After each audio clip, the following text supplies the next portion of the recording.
चीज जो है दीपावली का है, दीपावली का दिन है। ये तो नहीं निकाले लीजिए।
डॉक्टर साहब, डॉक्टर साहब, कौन है?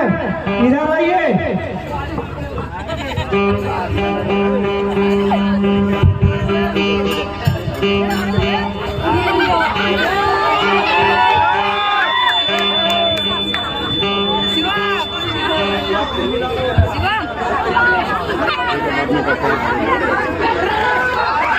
डॉक्टर साहब, ये बैठे रे। इनके शरीर में काफी गोलियों का जख्म का निशान है। कृपया करके इन्हें गोलियां निकालने का खर्च प्रोग्राम करें डॉक्टर साहब। मैं जानना चाहता हूँ कि इनकी गोलियां कैसे लगी। आखिर इसके पीछे कोई ना कोई तो कारण होगा ना। बिना कारण के कोई गोली नहीं मार सकता। आज के जमाने में इंसानों को कोई इज्जत नहीं करता डॉक्टर साहब।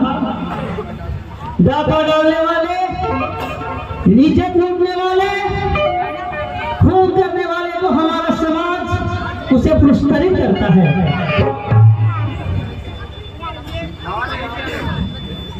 खेतों में काम करने वाले किसानों को हमारा समाज कोई भी इज्जत नहीं करता है डॉक्टर साहब। मालेमाल करने वाले को कौन भला माला नहीं पहनाता है डॉक्टर साहब। ऐसी पहले इस घायल व्यक्ति का अपराध तो बताओ। इसमें हमारा नौकरी का सवाल है। बिना कारण जाने में दवा नहीं कर सकता। हम जग्गा डाकू द्वारा सताए हुए इंसान हैं। जग्गा डाकू एक खूंखार डाकू है और हमारे गांव में आकर के सारा धान लूट लिया और कितने बहु बेटियों का इज्जत लूटा और कितने माँ बहनों का सुहाग छीन लिया। इसी हमारे ही गांव के ये बाबा है डॉक्टर साहब। मेरे ऊपर बर्बादी का चादर क्यों उड़ा रहे हो शेरसी? दावा करना कोई मुश्किल काम नहीं है, लेकिन जगह के दुश्मनों का दावा कर मैं अपनी जान जोखिम में नहीं डालना चाहता। मेरे जीते दिया तो कोई बार वादा नहीं कर सकता डॉक्टर साहब। जिस समय आपको मेरी जरूरत होगी तो पसीने की जगह सिर्फ खून बहेगा। तुम्हें अपनी जान का मेरी सुरक्षा कैसे करोगे शेरसी? आप हमें कायर और बुज़दिल मक्कार समझते हैं डॉक्टर साहब। आप हो गए एक डॉक्टर होकर भी कोई भी बुनियाद की मां के गर्भ से खून करना नहीं सीखता। हम इंसान जब समाज के 73 सोलों को बर्दाश्त करना भूल जाता है तो वो भी एक खून की जंग लड़ने के लिए मजबूर हो जाता है। और वही मजबूरी के साले दिन दरिंदे को दुनिया को खाक बना कर रख देते हैं। ठीक है, मैं इनकी गोलियां निकाल देता हूँ।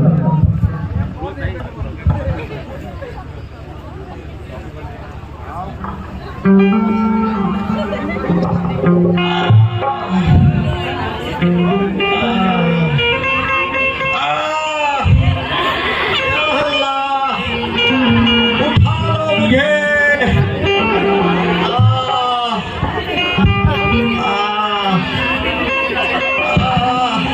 न कहे बाबा, नहीं तो आपको मरने के बाद हम लोग का मार्गदर्शक कौन होगा? मैं उस जगह को मारकर आपका आत्मा का शांति दिलाऊंगा बाबा। लेकिन मेरी शांति अल्लाह के दरबार में होगी।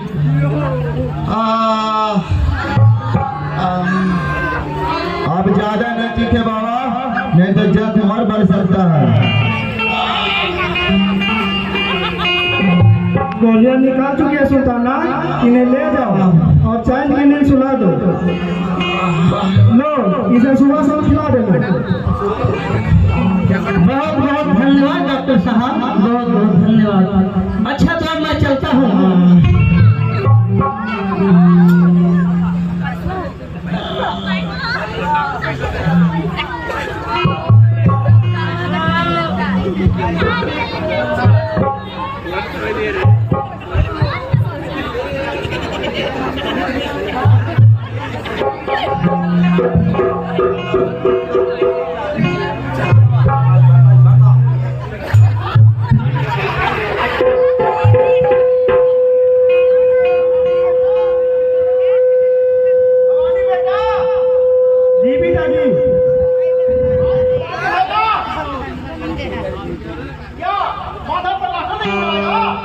जा रहा हूँ पिताजी बाजार पटाखा लाने।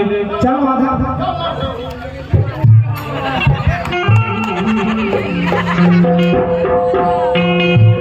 कितनी सुहानी संध्या है।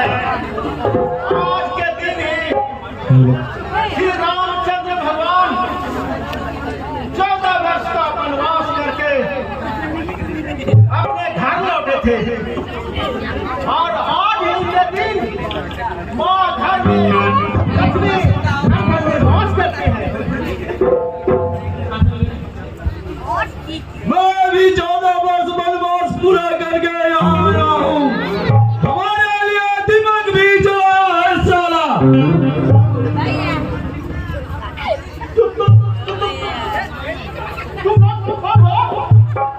तुम नहीं जानता, हम तुम्हारा काम जिसका समय पूरा हो जाता है हम उसे लाभ पहुंचा देते हैं।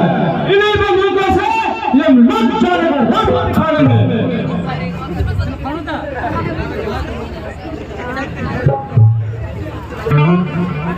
मैं कुछ समझा नहीं पाता।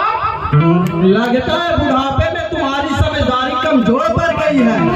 आज्ञा तो दीजिए सरदार, साले की समझदारी अभी मजबूत कर दूं। ज्यादा में समझ जाओ महाजन, इसका भी हिसाब तुरंत कर दिया जाएगा। चंदीप का बच्चे बोल, कहाँ गया डॉक्टर? बताओ बोला तेरी खोपड़ी उड़ा दी जाएगी। मुझको कुछ नहीं पता सरकार, मुझको कुछ नहीं पता।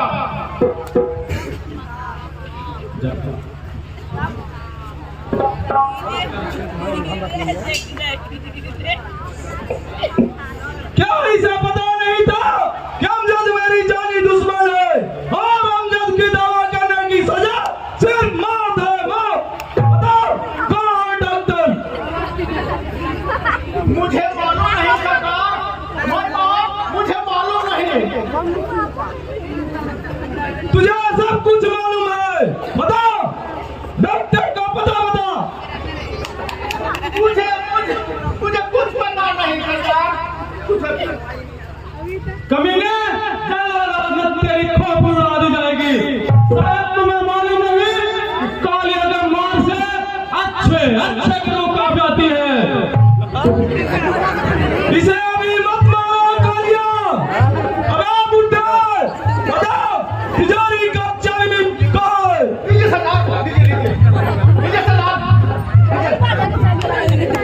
देखा ना सरदार, यह हरामी बंदूक के खूंटे की मार पड़ने से ही सुनता है।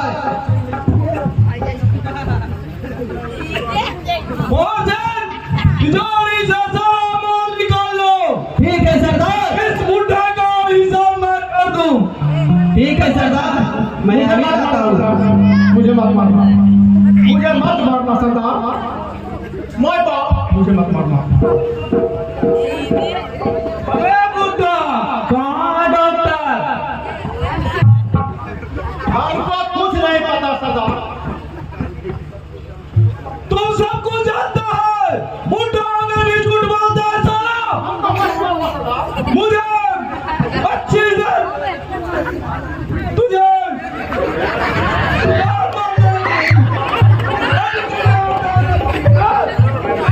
एक्टिंग करता है, एक्टिंग ज्यादा मत करना, वरना तेरी गोलियों से भून दिया जाएगा। तिजोरी का सारा माल मिल गया सरदार। ठीक है महाजन, इसे अड्डे पर ले चलना और डॉक्टर के पास एक पत्र लिख कर रख दो। ठीक है सरदार। बुड्ढे, मैं 3 तक गिनूंगा, 3 तक गिनते ही तूने डॉक्टर का पता नहीं बताया तो तुझे गोलियों से भून दिया जाएगा। 1, 2, 3।